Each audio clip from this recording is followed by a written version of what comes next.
Timberline Lodge was started in 1995. It was really the vision of our chairman of the board at that time, whose life had been transformed at another torchbearer school in Europe, to come and provide a place like that in the mountains of Colorado. I told my parents I wanted to go to Bible school, I guess, just to get away.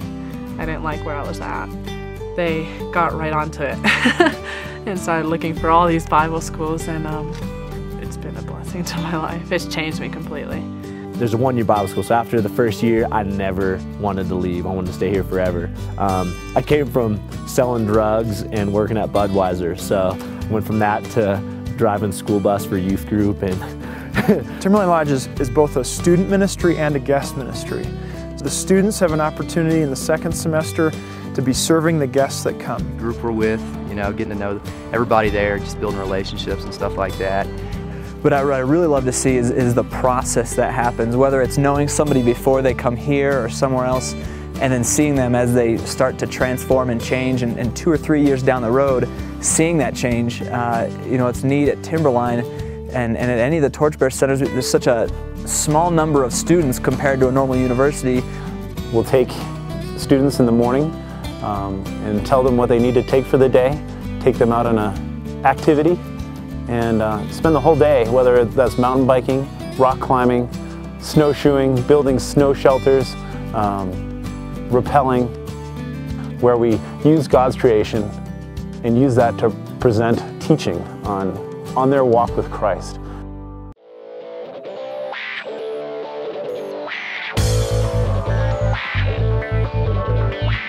We went hiking, which was really fun, and we got to see the beautiful scenery because we don't see mountains in Texas. I did the hard hike, which I don't know if that was smart or not. I looked a lot at some of the Bible schools in Europe, but I'm very into sports, so coming out here, they continue with that. And some of the bike rides we did, and coming down there are some sharp turns, so I will say your students will definitely physically be challenged. Going on canoe trips and stuff and camping, and it's a lot easier to do that with a small amount of people, so you get to do a lot more stuff. I also like the snow a little bit. I happen to like snowboarding a lot, and so snowboarding in our backyard is sweet, but not just to snowboard, but I realize it's a missions field. And so as I'm out, it's no longer just to learn the best trick or the next big trick, but it's really, I'm out there to share Jesus and do a little snowboarding on the side too. We all just kind of looked at each other, we're like, snowball fight? And all 24 students ran out to the field behind us and had a snowball fight until there's no more snow on the ground. Now we're here at Dare to Share. I've never been to Dare to Share before, but it's a pretty cool place for non-believers to come learn about God and give their lives to God. And I believe this Saturday we're going down to Denver to just hand out some food and stuff, so we're getting out there. We are actually hanging out with the homeless. We got a bunch of food and we decided to hand it out. We actually prayed before we went out that God would just lead us to certain people.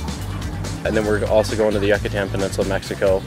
We also every fall have an opportunity to do a national ministry where we go into an inner city setting. It's been New York, where we get to take our students into more of a third world setting.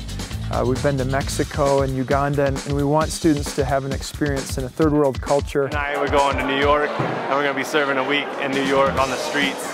And so it's going to be pretty interesting, out of your bubble.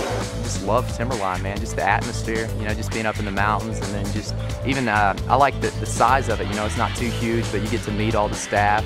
You know, I think what surprises the youth is that they come here expecting to have just a great kind of time in the mountains, and they leave here having experienced Jesus Christ. And I hope that you choose to make Timberline Lodge part of your next step in life, because it will rock your world. Oh. Okay.